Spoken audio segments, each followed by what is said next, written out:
টক মিষ্টি ঝাল আচারটা বানিয়ে ফেললাম। দেখুন, এখন প্রচুর আম পাওয়া যায়, আমের সিজন, তাই ভাবলাম একটু আচার বানাই।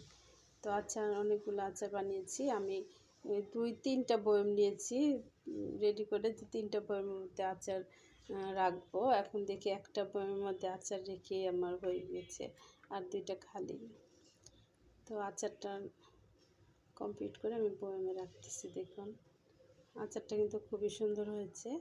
দেখুন, এক বয়ম হয়েছে, আর একটুখানি ছিল কড়াইয়ের মধ্যে। দেখুন, আমি সেটা বসে বসে খাচ্ছি। এই যে একটু রয়েছে, আমি একটু খেয়ে ফেলি। একটু ভাবছিলাম 2টা বয়ম হয়তো ভরবে, এখন দেখি একটা বয়ম ভরছে, আর একটুখানি আছে। এই যে একটু আমি খাচ্ছি। আচারটা খুবই মজা হয়েছে। মিষ্টির পরিমাণটা একটু বেশি দিয়েছি আমি, যাতে করে এভাবে খাওয়া যায়।